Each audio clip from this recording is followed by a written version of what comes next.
Great. Hi. So today we have Sabrina Lakhani on with us in dialogue about attachment. Hi, so nice to be here. Thank you for having me. Yeah, it's so nice to see you. I'm going to introduce you and give a little bit of background about you. So Sabrina is a behavioral scientist focused on attachment and trust. Sabrina brings attachment science and behavioral science to all her roles, and she's deeply passionate about cultivating trust in everything she does. As a consumer insights leader at Frontier, she taps into the consumer's unconscious narrative, develop powerful segment-specific strategies, and improve the customer experience to cultivate trust. As co-founder of Patterns to Presence, she coaches clients in developing self-trust and transforming their relationships by holistically healing their childhood wounds. As founder of Behavioral Hearsight, she guides corporate clients in developing trust with their stakeholders, patients, physicians, specialists, and customers by decoding the barriers to trust from qualitative transcripts. But this isn't where she started. As a female born to South Asian immigrant parents and raised in a joint family system, she struggled with trust. A detective in her own home and her own mind, she was trying to discern why people's words didn't align with their actions and wondered, why was no one else deeply bothered by this? She questioned everything. That led her out of the family business and propelled her to live in 3 countries, struggling to understand how she belongs to her family of origin. She soon found herself in a marriage that wasn't working. Naturally, she questioned that and lived in another 5 countries, searching for answers to the questions: who am I? What drives my behavior? And what dictates my beliefs? After deep diving into attachment science and even delivering a TEDx talk on the topic, she realized it is the foundation for behavioral science, since it explains and predicts how trust governs human relationships from birth to death. Building trust transforms human interactions and relationships and has the power to create a calmer, more secure world for all of us. Sabrina, the thing that really pops out for me is the journey that you've been on, and how that marries with this patterns to presence, this attachment program that you have, and trust that keeps coming up. Trust is really major in some of the things that I'm doing, and that keeps coming up in this as well. So I'm curious, as we talk, to maybe touch on all of those things. Absolutely. I'm happy to. Yeah. Um, well, let's start with attachment theory. Students and clinicians who are watching this will have studied attachment theory. It's, I think, the first course that's offered in human development. Yay. But tell us in your own way, which I think is great. You have a great way of explaining things. Tell us, what is attachment in like 30 seconds? So attachment is, wired in, it's biological, it's in every cell of our body. And it is there when we're born, and our parents are able to condition it in a way, so that we either learn to trust or we learn to distrust. And it really just depends on frequency, right? How often do they come through for you as a child when you're not able to ask for what you need? And because largely as parents or caregivers, their role is to come through for you when you're hungry, when you need a diaper change, when you need to be held, when you're scared, and you can't say that to them. It gets, conditioned into your system from the ages of 0 and 8. And science says that pretty much predicts how we perceive the world around us. So whether we perceive it to be a safe world or an unsafe world, are people out to get me or are they out to support me? Very, very different ways of living and being in the world. And if it governs all of our relationships, it especially shows up in our intimate relationships, because those are the ones that are usually most likely to be modeled after the relationship we've developed with our caregivers. So that's, in a nutshell, like, are you a trusting human being or are you like a distrusting human being? You can kind of categorize people as secure or insecure. I prefer secure or insecure as a spectrum. And of course, there's lots of, labels in this arena, like the anxious and the avoidant and fearful avoidant. And I've studied all of it. And what I've learned through my work with all my clients is that when you get down to like the cellular level, when you get down to the actual observing their behavior and the way that they're responding and interpreting events, there is no such thing as anxious or avoidant. Nothing pops out at you and says, I'm anxious, I'm avoidant. Like, you cannot agree on that. Two therapists will never be able to agree on, is this an anxious or an avoidant person? And so I think what's become of these attachment styles is that we treat them like horoscopes of today. Are you anxious or avoidant? I can only be with an avoidant. I can only be with an anxious, and then we sort of assume that this is how it'll always be. And that's not true. It's not a life sentence. And so it's just a starting point. And the more that you understand about that starting point, the more you can start moving towards becoming securely attached. Mm-hmm. Yeah. You said so many interesting things. This piece about the relationships with other people, that's also the relationships with ourselves, whether we trust what's coming up inside of us, and whether that's good enough, right? That there's this idea that we could trust ourselves. In some arenas, like people trust themselves at work, but they don't trust themselves when it comes to anything that's happening at home. Right? And so I think this is such a big and important topic. And I think that this is what I think all of my sessions are about. Fritz, what about you? Are your sessions pretty much all about this? Whether you're working with an individual, a couple, a family, it's always about the system that people are in. What I learned about working with individuals in the beginning is that the more I help them change and evolve who they are, they go back into their systems, and those systems would undo the gains that they made. Now, I'm thinking about the kind of clients that Sabrina works with, and I'm wondering, how do you take somebody into this language of attachment when they may have signed up for coaching? How do you bring them into this world to get them to talk about this? Because a lot of the people who are watching this are going to be working with clients who've signed up for therapy. And they're going to, they're not necessarily going to be familiar with this language. How do we bring them into the language of attachment?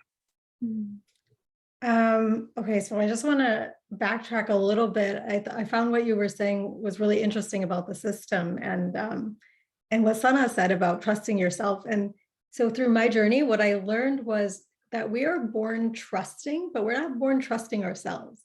That has to be mirrored to us, that you are worthy of trust, and then we learn to trust ourselves.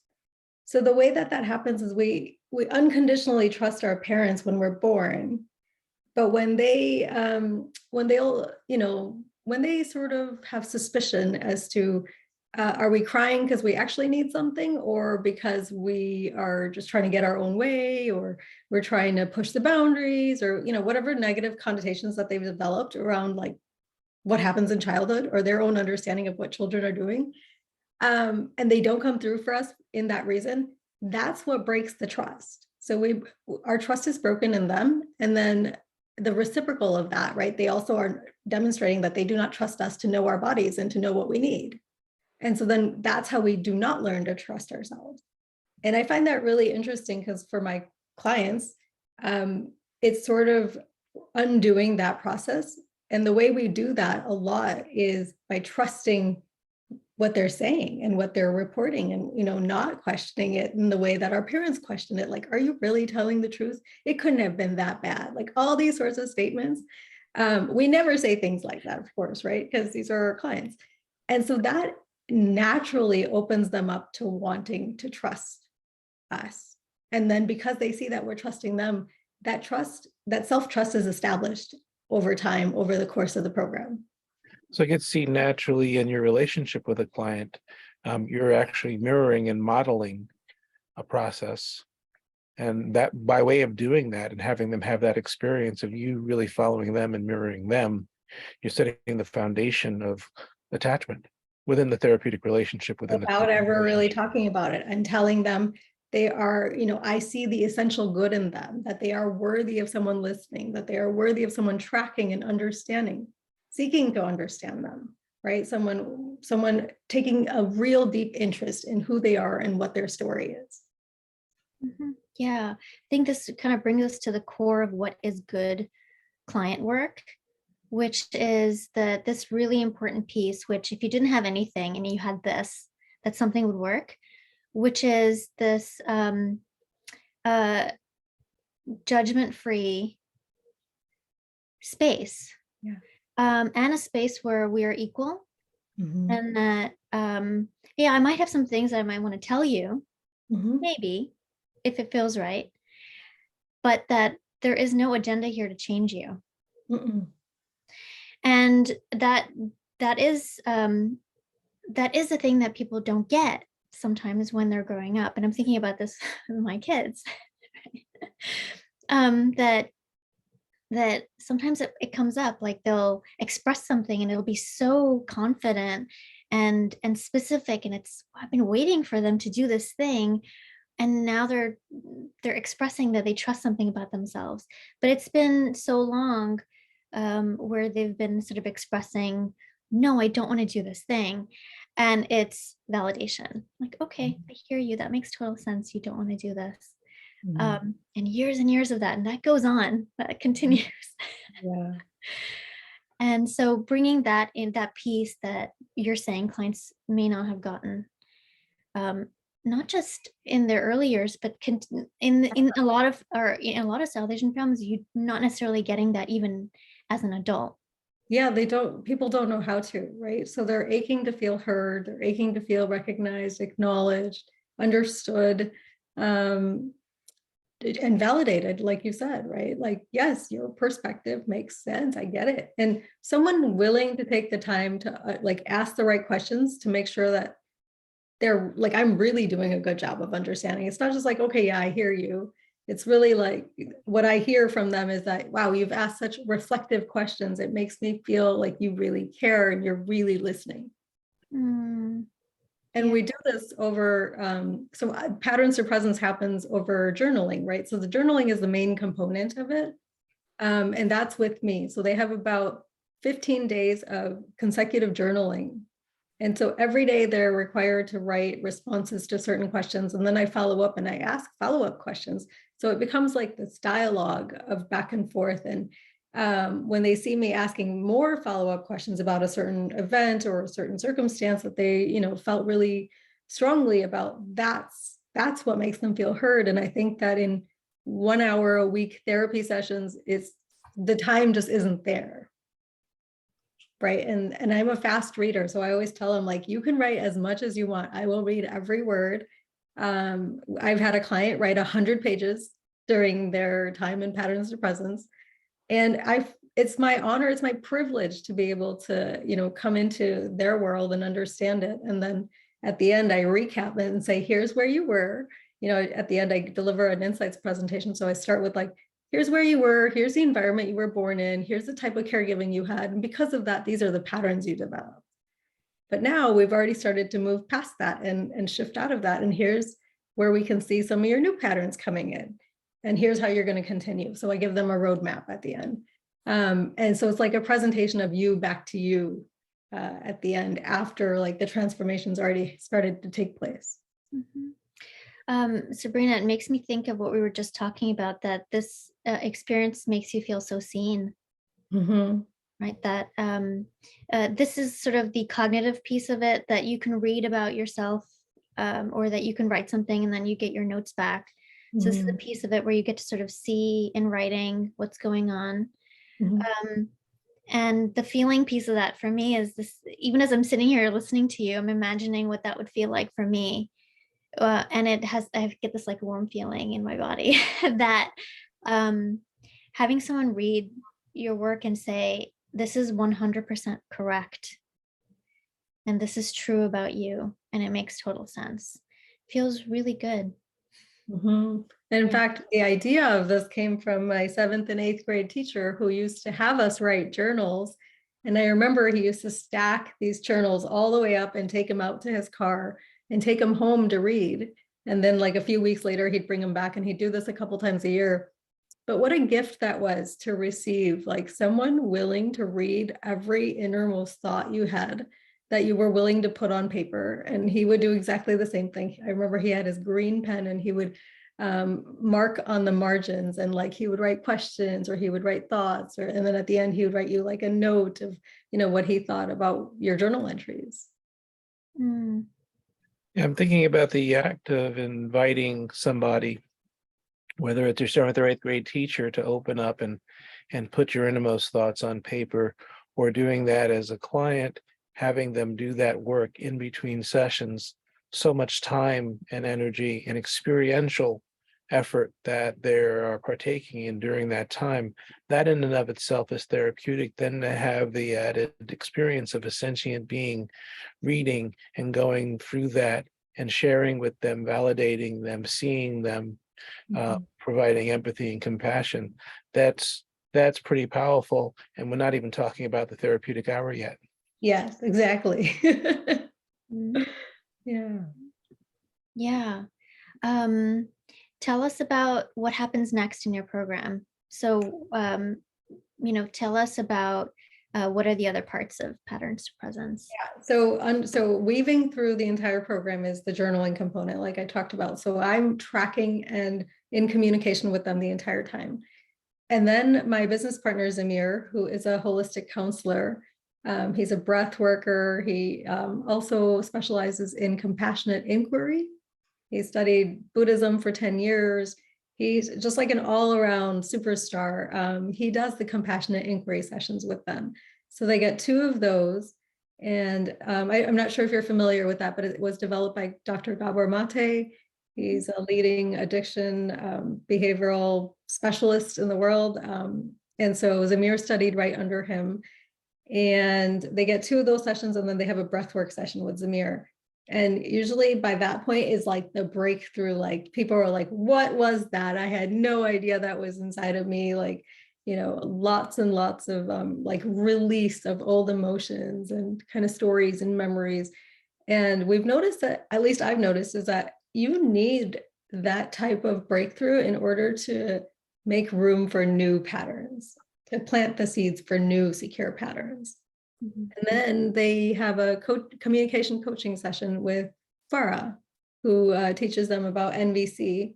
And a lot of times what happens is, clients will have like an inner shift, but they don't know how to communicate any differently with their system or the world that they live in, especially around boundaries and things like that.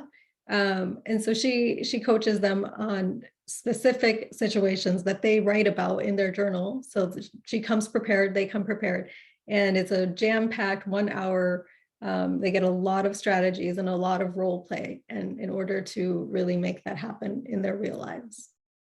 I'm appreciating in this moment how you're going through a very holistic way of approaching this. You mentioned NVC. For those who you may not know, that's nonviolent communication, right? Yep, that's right. The best of the best. The best of the best. And so it's giving them a linguistic tool, and in giving them a different language, because a lot of I'm speaking from the English language, a lot of our language has a lot of violent stereotypical things that we say and we don't even realize it. Yeah, And even little things like, you made me feel this way. Like, whoa, hold on there. yeah, coercive, restrictive way of putting things, and it disempowers the person to put it that way. Right. Also, noting and highlighting that we've learned over the last 20, 25 years, the importance of some level of physical somatic work around this work. So from breath work to somatic sensing to even systematic relaxation of the muscles, contraction and relaxation, we're doing something with the body, because a lot of the emotions and memories and traumas that we all carry are not just held in the neurons between our ears, but they're held in the muscle fibers and tissues of our body. Absolutely. And they tell their own story, right? And so a lot of my work and a lot of my learning has been around, coming at it from a behavioral science perspective initially when I started on my journey. And I got to a point where I was able to track my thoughts, and I'm like, okay, I can change my thoughts, or I can pause and change my thoughts, but it doesn't change how I feel inside. Like, what's Yeah. that? Oh, there's still something there. And that's what got me to Just, I went on my own journey and I discovered, oh my God, breath work had such a big breakthrough for me. And things really started to change after that. So that's why we've included a component of the psychosomatic work in this program. It's absolutely critical. You can't do without it. And that's why I think CBT isn't enough. Yeah. Yeah. So, we're in doing this and doing this conversation, we are looking to invite those who are watching this, or who are currently studying, or who are experienced and want a different way of approaching therapy. This idea that it doesn't have to be the way it's been, Mhm. and that there are new ways, and that often these are the ways that when we're searching for something new, that we have this experience ourselves, especially if we're seeking. Right. Right. And I've had that same experience, that in searching and seeking for good therapy, I have also stumbled across experiential work. So deep experiential work moves the needle in a way that um, other stuff does not. Mhm. Yeah, absolutely. I mean, we're whole experience beings, right? So that makes sense. Mhm. And I totally hear you. I mean, I didn't set out in my healing journey to like then create this program. I did the journey and my friends looked at me and they're like, okay, well, don't you feel like you need to like create something for the rest of the world now that you know how it all sort of fits together? And I'm like, no, I'm just so tired. I spent the last 5 years of my life like healing. I just want to live now. And they're like, well, we think you owe it to the world. And they were right. I mean, eventually I had clients, before the program even launched, like already asking for, how did you do this? How did you figure this out? What do I do next? And I'm like, okay, well, maybe there is a need here. Maybe it would be nice to have like a sort of a one-stop shop that gives you the foundational tools and then sets you on your way, on your new path. Because I would have given an arm and a leg for that when I, was struggling in my journey. Mhm. Yeah, yeah. And you're talking about how it is, we're all our mind. Our mind is all of us. It's Yeah. not this old thinking where you have a brain and then you have a body. Mhm. Yeah. The You know, gut is like the most interesting mind I find, right? It's so much faster. Even as a behavioral scientist, of course, like when I talk to my behavioral science folks, right? And they are not well versed on attachment science. I feel like I need to educate them. And I'm like, look, this is how the gut works and it develops a lot faster. And it's just, it works in its own way. And, we really got to understand that in order to understand decision making. one of the observations I've had, I'm often in trainings with people who are famous in the field at what they do. And I'm often even the youngest person in a class, and I'm watching seasoned and experienced therapists who at the outset call themselves cognitive behavioral or call themselves different schools of thought. But when I watch them perform therapy, because a lot of the trainings I go to, we all take turns doing therapy in front of each other. What I'm seeing is that it all starts to look similar. Not that they're doing the same exact thing, but I think what you're both highlighting is that as you go through this experience, even Bessel van der Kolk in The Body Keeps Score, he talks about how he continues to go to trainings. He goes to trainings with other people and learn from other people. And what he's discovered throughout his, 30, 40, 50-year career is that, I think Sanaya just said it, that that this journey that we're on, this body that we're taking ourselves through, invites us to all the different modalities that Sabrina you're talking about. Mhm. And it's great to see people taking a lot of what we've learned from the very beginning and weaving it to what we're learning in the present. And sometimes we're even finding out that some of what we're discovering right now was always there. Maybe it's Mhm. even ancient. Mhm. That body work, that breath work, Mhm. a lot of our Eastern, philosophies and approaches had some of these things in it. Absolutely. And then Yeah. when it got westernized, a lot of that stuff got stripped out of it. And Yeah, now like yoga, chanting, right. meditation. I try to spend an hour a day on meditation because I know what it's doing for my body. Yeah. And we often, I'm remembering how doctors used to tell people to do certain things. You say you might want to do this and you might want to do that. And I find myself nowadays saying, I don't say you might want to. I would say to them, this is the way. And if you need research, we'll give you research. If you need anecdotes, we'll give you anecdotes. But you can't do this without doing a good clinical history where you find out about attachment patterns. Oh my God, I have a funny story for you. So my partner is a infectious disease physician, right? And so he approaches all this stuff, especially breath work, with a lot of suspicion. Uh-huh. And the first time he tried breath work, it didn't, for whatever reason, he just couldn't get into it. Didn't really work for him. He sort of fell asleep. And then the second time, right before he did it again, he asked me, he's like, okay, so how does it even work? Like, just explain it to me. So I tried to explain it to him in the scientific way that I know how. He asked our couples counselor to also explain it. He got a similar sort of response. And then the next day he went and experienced it, and he came back and he's like, oh my God, like I am a changed person. Like I will never question this again, but I also don't need the scientific explanation anymore. Right. It was so funny how like his need to know and need to understand cognitively sort of just fell away. And now he's like the ambassador for breath work in our friend circle. And he got there through an experiential pathway.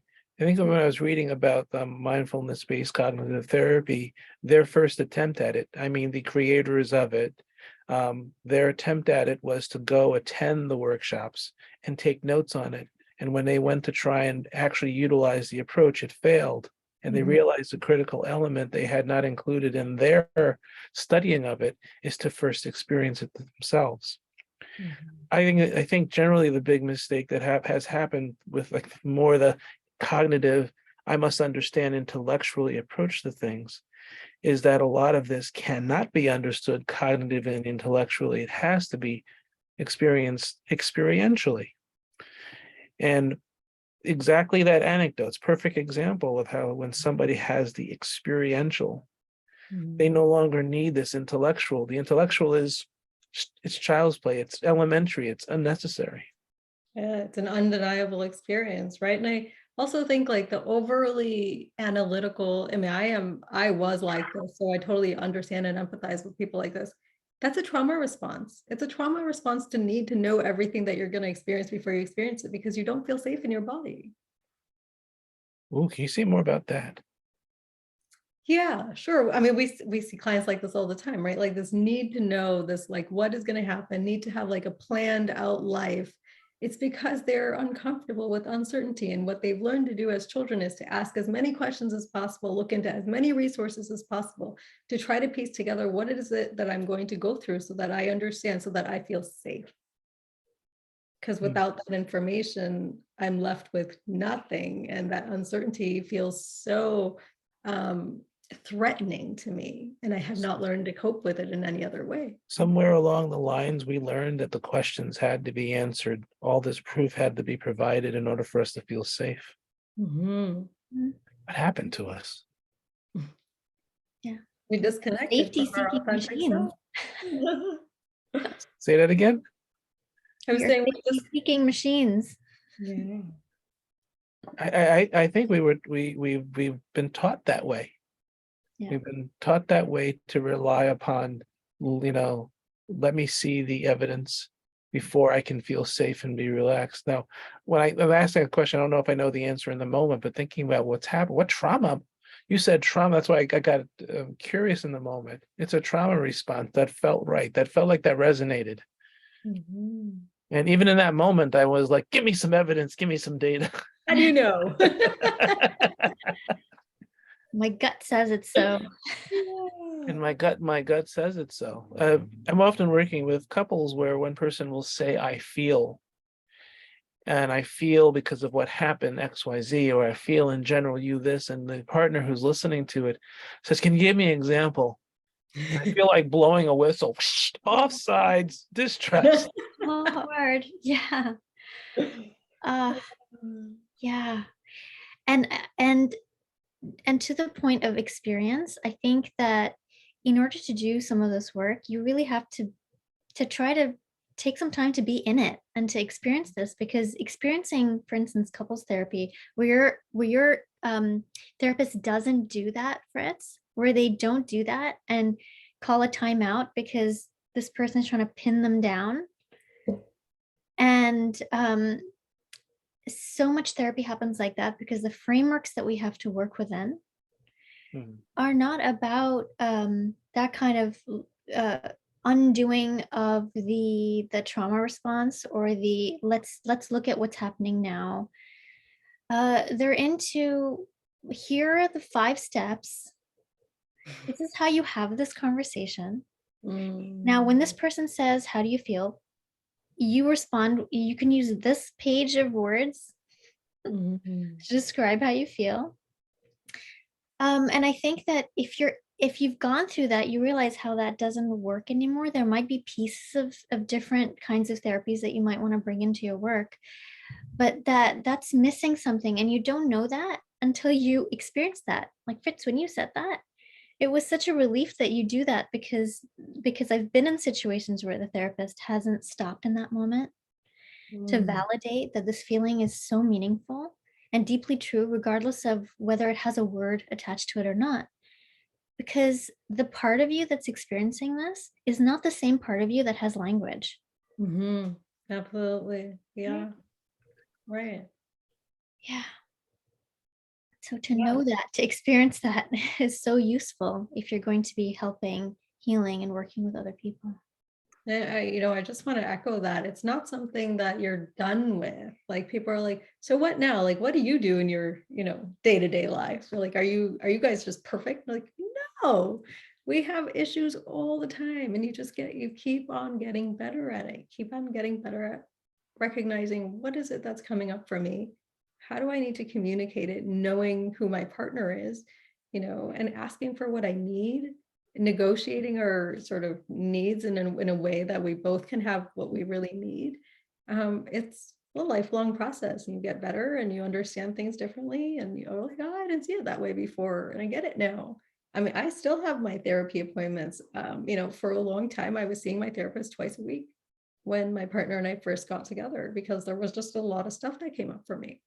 Um, and when I tell people that, they're like, wow, that's a lot of time. I said, yeah, it's a lot of work. But now we're tapered off to once a week, and then we have our couples counselor, which is a separate thing, and that's once a week. And so it keeps us going. Then I have my monthly breathwork sessions that I do for myself, because a lot of times client stories, like I sense that I hold on to them because I'm so deeply sort of connected to them, and they're sort of unloading on to me. So I just do that stuff to keep the system clear. It's Yeah. such wisdom in going about it that way, because this is such heavy work. Mhm. And given our audience or students and therapists in training, I'm often reminding that self-care for us in this work amongst ourselves and with each other are so critical, because when you don't do it, all the trauma, the vicarious trauma we experience from all the sharing that happens in front of us can build up inside of us and create empathy fatigue and affect us in ways that we wouldn't want to. Mhm. So it's always good to hear that we are all taking care of ourselves by doing the work that it does take to maintain our bodies, our minds, our souls, our energies, our vibe. I can go on and on. There's Yeah, so much that we can take care of. absolutely. Yeah. My guess in this is that um, I have a guess that if you are able to continue, even on hard days, to notice that you have more healing to do, and that you're in a year, you're going to be in this process forever. I think if you have that thought, that's actually a self-trust thought, Mhm. right? That you're Coming getting to home to a place where yourself. it feels good. Yeah. Yeah, because now it's not a painful place that I need to get out of. It's a place that I belong. It's a place that I can prioritize myself. It's a place Mhm. I can give myself what I didn't get. Even when Yeah. it's not perfect, or when Yeah. it's painful, or Yeah. when it's hard. Sabrina, you said something about the relationship that you're in right now and the work that you're putting into it. You've been really open, and I think this is another really important piece in what you do. You've been very open about your relationships. You've been very open about describing your divorce before 30, and you've been very open in talking about your new relationship and your new partnership. And I'm curious to know, as I think a lot of people would be and are, first to ask, well, is there a difference between, you talk about you're constantly negotiating your needs. Do you sense that there is a difference in how you are dealing with the stuff that's coming up in your partnership now than you did before? 100%, 100. Like, I am a different person completely. I mean, I got married, let's see, almost 10 years ago. So imagine the growth, right? As like, we're engaged and we're heading towards marriage. And so a decade of self-growth, like personal development work, healing work, it's almost like I don't recognize who that person was in the past. And the way I know that is the way, like the relationship I have with my parents is number one.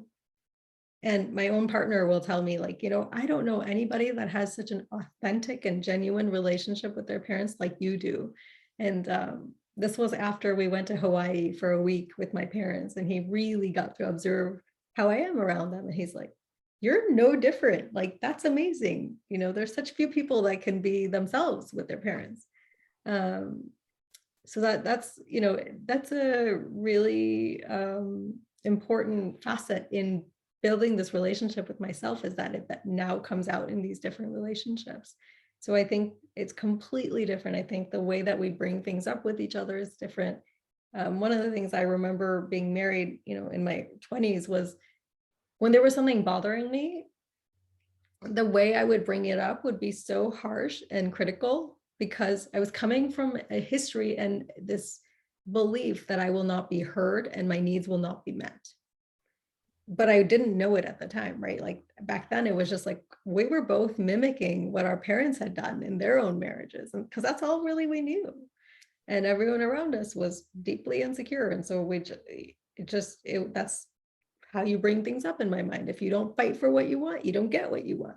It's not true, right? Like, completely different approach to, now my partner and I will say, hey, I've got something on my mind. Can we set out time this evening before we go to bed to talk it through? And it's like very, very different.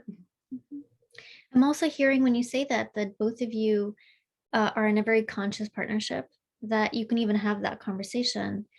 And I'm wondering, if you had met this same person that you're with now, if you had met this person 10 years ago, would you be able to have a relationship? No, we talk about, it's funny because the first time he saw me was at, our first cousins are married to each other. So he saw me at their wedding, which was right around the time I had gotten engaged to my ex. And I joke around with him. I'm like, why didn't you say hi? What if it could have worked out? And then I'm like, no, it wouldn't have worked out, because I was a completely different person. I needed to evolve. I needed to grow. And then when we got into a relationship, there was a lot of growth that took place for him, because, I set the standards pretty high. I had been working on this for many years by that point, and this was all very new to him. But then he had a choice, like, do I do this? Do I invest in myself, or do I walk away? And thankfully, he stayed. Yeah, you're saying something really important here too, about sort of presenting what it is you want and giving the other person the choice, a kind choice, right? Whether they want to participate in something or not. Yeah. And you wouldn't know that unless you were sure of what it is that you wanted. Yeah, I knew the path that I wanted to be on, and I knew how I knew how conflict needed to be resolved in order for us to have a stable relationship. And so when we fell into, when patterns came up for him that kind of brought us back into the past, for me, I'm like, well, I didn't respond the same way. So that's one, right? I didn't react. I just explained again and again, like, this is not okay with me. This is not the kind of future I want to build. I don't think it's the kind of future you want to build either, but that's up to you to decide. And I think it's important to know that when we're giving the person, we're stating what we want, we're showing people where we are in a genuine and very clear way.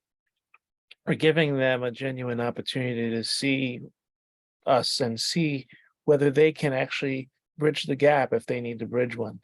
Mhm. And so you can be, and a lot of times I work with couples where one person has been doing the work, let's say for 10 years, and the other person, I call it, one person's in like, their first year of graduate school of working on themselves, and the other one is like in the first grade. And, is the gap too large? Is the person who is kind of behind on working on themselves, or are they motivated enough to really do the rapid work? And Mhm. when they're That makes willing to do such that rapid work, are they willing to do it on all fronts? Everything from their self-work with themselves and with other people who can professionally help them, and then within the relationship with you and with someone who's doing that. And it's often people can't do it. Often people are too far away from that space, and sometimes they themselves have evolved enough that they're able to rapidly catch up. Mhm. Mhm. Yeah. Yeah. Yeah, I think one of the beliefs that I've had to outgrow, so we've been together for 2+ years now. And I would say more recently, I've had to outgrow the belief that he's behind and I'm ahead, because Mhm. that was what was getting in the way then, right? Because Right.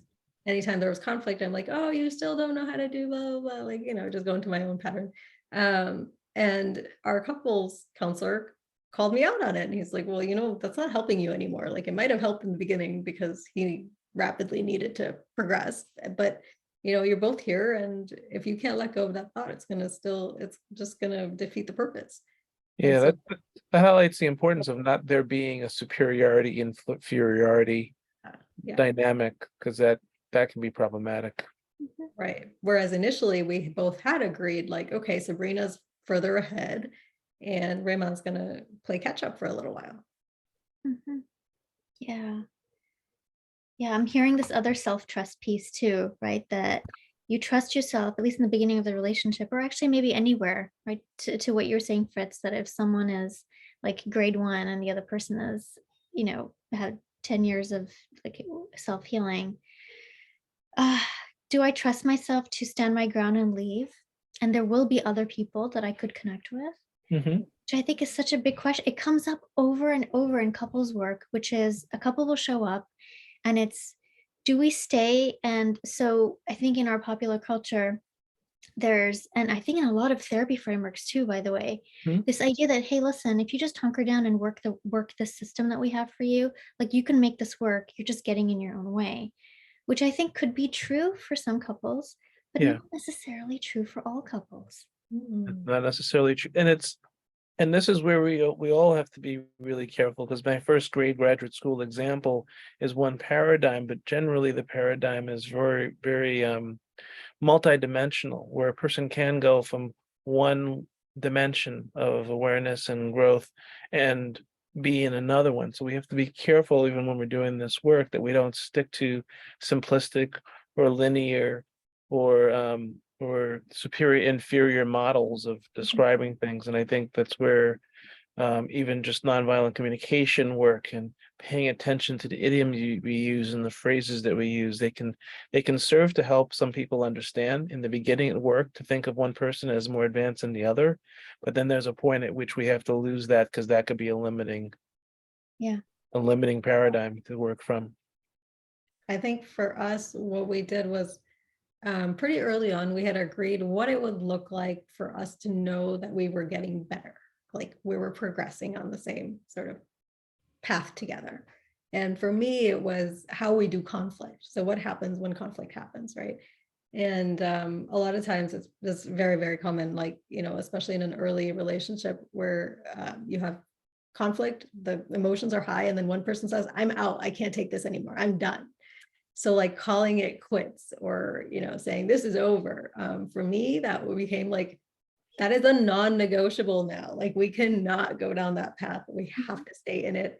And that was a really big struggle. We set up like different parameters. Like one time, I was like, okay, if one of us says that again, we're gonna have to pay the entire month's rent, because we were splitting rent at that time. And like, and then the next time there was like other penalties that were involved every time one of us did that. And then I'm like, this is not working anymore. But um, over time we got better at it. And It's been quite a time, quite a while since any one of us have said that. And we're actually, we will compliment each other when we do, when we have a fight and we have it well. Like the other day we got in the car, we're running late. He like threw something and I was like, hey, I know you're angry, but I'm not okay with you throwing things. Yeah, I know. I'm sorry. Okay, do you want to talk about it? No, let's just be quiet. And then 5 minutes later, we're joking about something else. So, at the end of the night, I'm like, hey, really did appreciate how we fought today, because conflict is part of life, right? It's not that we're trying to avoid or, suppress the conflict. It's about how we're going to fight. How are we going to have that conflict? And can we use the conflict to grow together? Mhm. That's like level 2 or 3 of this, right? Number 1 is just like slowing the conflict down enough where you're not saying things you don't mean. All right, we're making the interaction one in which we're not doing more damage than we want to be doing, or at all.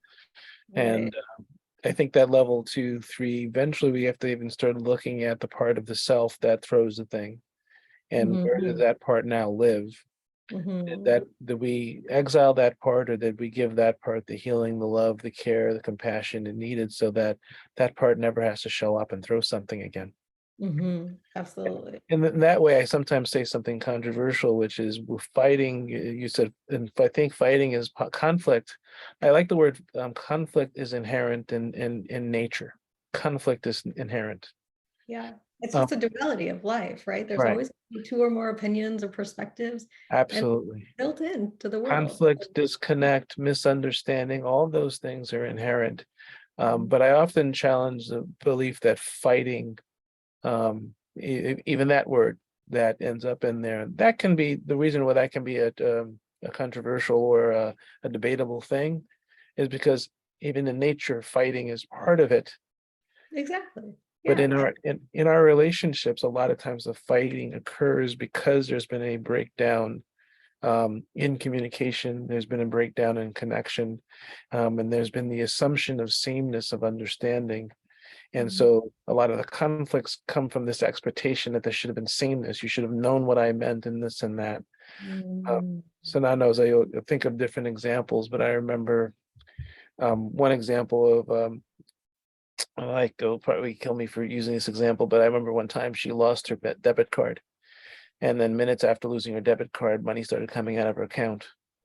And I remember finding that out. And she basically told me she wrote the code to the card on the back of the card. And in that moment, all kinds of bells and whistles went off inside me. But the first thing I thought about in that moment is care, compassion. Everyone else in the world is going to go after her for having written the code to the card on the back of the card. Let me in this moment first be compassionate and care about her. And say, how are you doing? Are you okay? And she had taken care of it. The money was replaced. There was no issue. And later she was like, how'd you do that? I said, I thought about what life would be like after. I love when kids appear. I thought about what life would be after this incident and how I'd always be able to tell the story that I didn't lash into you. And that I That is started so from the great. place, right? It's Yeah. sort of like the first thing you say when there's an accident, when there's a car accident, the first thing you ask one another and the other people in the other car, are you okay? I thought you were going the other way. I thought you were going the other. No, first, are you okay? Right. The question that we don't ask enough, right? That we don't ask enough, because I think we can. When I've seen couples who do really well in the long term, there is some high level process by which they do get in touch with. When you got really angry and you did that thing, where does that part of you now reside? And does that part of you need some care? Do you do that, like extra Sabrina, do you do any parts work in the work? Absolutely, we do. And compassionate inquiry and internal family system is very well connected. And I'm not sure if you're aware, but Gabor has had, the collaboration. And so we attend those trainings, like you mentioned, and we're always learning. And yeah, Right. we absolutely do. We do definitely do that work. Excellent. Sabrina, I'm curious to know, as we're kind of wrapping up here, whether at this point, and after seeing so many clients, in our pop culture on social media, for instance, there's this idea of like, I'm going to put myself in this box. I think I'm anxious, and these are the things I need to do to move myself into this, uh, yeah, into security, or I'm avoidant, or this is how to check what your partner is. And we talked in the beginning about how, we are all of those things. We're not this one discrete thing. And that in our lives during the day, even within an hour, we'll move around. Mhm. We're not this one thing necessarily, Mhm. but our behaviors could be. Right. So I'm curious to know what you would say to those who wonder, well, is it possible really to ever leave some of those behind? Do they stay with us and we just learn how to cope better with them? Is it possible? And the second part is it possible to teach this in a way that doesn't feel like let's label our clients? Mm. So the first one, yes, it is possible. I'm living proof, and all my clients are living proof that it is possible to leave the thought patterns, the beliefs, the physiology behind, like all of that, the anxiety, the depression. I mean, we've had some people heal from some incredible things, addictions, like all of that is all, a response to not getting what you need, and you attempting to try to get that, whether it's seeking relief or something else. But yeah, I think it's absolutely possible. I think it's a lot of work. I don't think that there's anything that can heal you right away. I think that we offer a jump start to that, if anything. Um, and the second part, yeah, the labeling, it's only good enough to get you through the door, right? We call it like the gateway drug. Are you anxious or avoidant? Because after that, the conversation has to change. You have to get down into the microscope and understand, what is my pattern? And oftentimes we're not equipped to do this ourselves, right? That's why we have a whole team to do it in patterns to presence for our clients. But like, what is the actual pattern that we're looking at? Like, when I, like, for example, just last week, I had this thing happen with my partner and I. We just moved into a new house, set up my office in the, first floor, which is tends to be colder. I know that I'm sensitive to cold, but I'm like, oh, I think I can handle it. Like 2 weeks go by and I'm like just livid, because I'm like, I can't do this anymore. Like, I can't have the office here. The dogs are too distracting. Like, I can't work. I'm too cold. And he was just like, why don't you just say something? And I'm like, I don't know. Maybe there's still something inside my mind that, says like, I just have to make it work, or just like push through it, all those things that we learned when we were younger. And I think that's what came up for me. And I guess I just like listened to it. But you're right. I totally, because I'm in a good relationship now. I'm in a place that I know my needs are going to be met. But sometimes you still fall back into those old patterns of like, well, I'm just going to, double down and like make it work. And like, oh, I don't have to. So, you catch yourself, and then you have these sort of instances of growth where you're like, oh, there's still like a old part of me that's still kind of there. But now I'm having these new experiences so it can repattern itself. And then in a loving and trusting relationship, if your partner picks up on the blind spots and gives you a hint, and you're able to accept influence, and you got a point there. Thank you for that. That's how Yeah. the His the hint really was, you've been so snappy at me lately. And I'm like, you're right. I don't like Hmm. it that way. I'm like, well, you know what? My needs are not being met. That's what's going on here. And that can be heard. And my needs are not being met. Yeah, I'm noticing that. Hey, and that's how a relationship can be healing. Mm-hmm. Mhm. Exactly. Yeah. Mhm. What I'm hearing is so much more of this relationship is working than Mhm. is not working, right? Whereas in the past, it wasn't working. Even if you had the tools, it sounds like there was so much of it which wouldn't be necessarily where you are today or reciprocated in the same way. Yeah, my partner was not open to continuing. We had seen a therapist for a while, but I didn't feel like she was helping much. And I had discovered at the time it was EFT that I really wanted to try. Um, and he wasn't open to it. And that's kind of where I knew that I needed to exit, because marriage wasn't going to get better on its own. And I knew that we I mean, I was still a behavioral scientist back then, so I knew whatever we had seen as children was going to play out if we weren't going to change anything, right? So that's always sort of been my non-negotiable. It's like willingness to work on yourself, willingness to look for answers, and keep searching. I feel like we could talk about this forever. We could. It's such a important, like I remember the first time I heard of attachment, I remember raising my hand and being like, what? Yeah. Are you kidding? This is real? Mhm. And the professor's like, yeah, okay, yes, it is. And like moving on because this was so obvious. And it just being something that kind of blew open the possibilities for me, of how much deeper I could get in self-study. Yeah. Mhm. Yeah.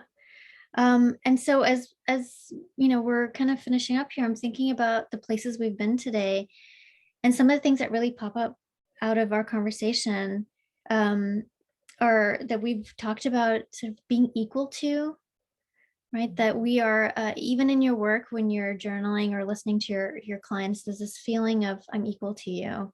What you're saying, matters. This other piece of no agenda, no judgment, Mhm. the elements of working with another nervous system, with another person. Yep.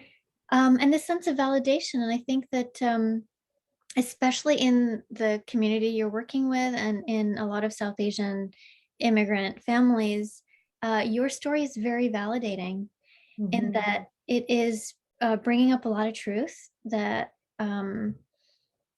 people can't say because it feels very frightening. Right. Right? Right. That, But it's so common, right? And like just when you think that you're the only person or you're all alone, I think stories like mine are helpful in knowing that you're not alone and you're not the only one, and that our parents and our grandparents sort of learned this all kind of together, right? Mhm. So Yeah, yeah. Yeah, but And I feel like we have a whole other episode because now you're tapping into something that makes me want to go, we have a whole other hour on yeah. this. intergenerational trauma, yeah, it's huge. Intergenerational trauma, our lived experiences, our backgrounds, our racial, ethnic backgrounds, and how that's playing around. We can get into gender and how that's in religion and how that's all in the mix here too. Yeah. Mhm. Yeah. Yeah. Yeah, there's so much. It's so deep. It's like layers upon layers, right? It's like also I think of the immigration story, right? My grandparents went from India to Pakistan. My parents went from Pakistan to Chicago. And then what they told us in terms of like how you need to survive. Yeah. These are part It's of our all embedded attachment stories. exactly. It was all based on like stay small, don't speak up, like sort of blend in. I remember I never ever wanted to tell anyone I was Pakistani when I was a kid. In fact, my dad would tell me, tell them you're Indian, because I don't know, at that time, Gulf War or something like that, India had a better status than Pakistan in the world or something like that. So there was always just like, if you could blend in, use it to your advantage. Mhm. I never ever wanted to be who I really am until Mhm. recently. And I'm like, oh, I have a lot to offer. I have a perspective that matters, but it's only recently. And even now I see the way my parents and the rest of my family operates. A lot of times they'll still like silence themselves out of that fear, right? Mhm. Sabrina, thank you so much. I think that's a great place for us to land today and end. Yeah, and I think we have a lot of other great conversations that we could have. Yeah, this was so enjoyable for me too. Thank you so much, Fritz and Sana, for putting this together. And I can't wait to hear it on a podcast. Great. Thank you. Thank you.